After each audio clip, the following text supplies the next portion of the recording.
Hi, I'm Stephen. Welcome to Bread Philharmonic.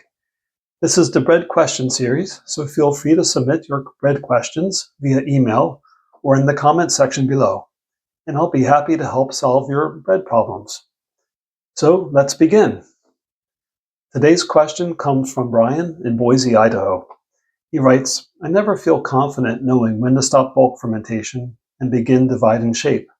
How do I know exactly when bulk fermentation is done?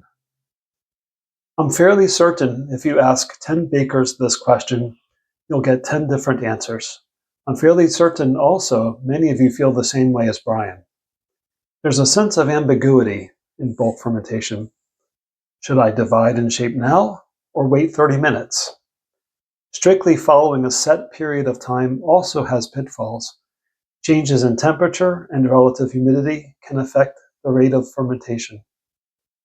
Some bakers read the dough, but this can also be subject to interpretation and is more qualitative than quantitative. If only there were a way to remove all the guesswork and come up with a reliable, repeatable, and measurable method. Voila! The answer is volumetric rise.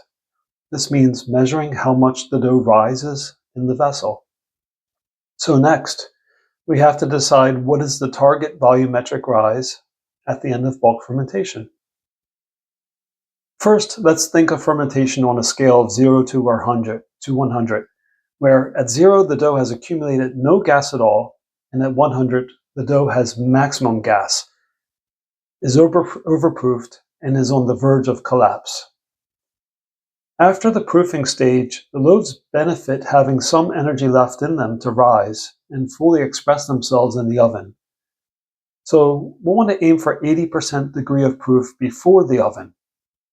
And because divide and shape happens at approximately the halfway point, we'll set the volumetric rise target at 40% for the end of bulk fermentation. So how will this actually work in the bakery or in the home kitchen? Let's say that you've just mixed the dough, taken it out of the bowl, and placed it into a bus bin. Once it settles and becomes level, you measure the height of the dough. In this example, we'll say it measures 10 centimeters. Then calculate 40%, which is 4 centimeters, and add it to the 10.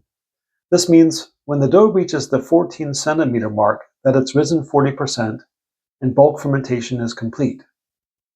Now you've established a baseline from which you can make small adjustments up and down to find the target that yields the best results for you.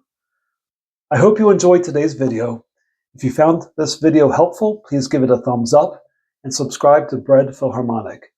It really helps the channel grow and allows me to continue creating more bread baking content for you.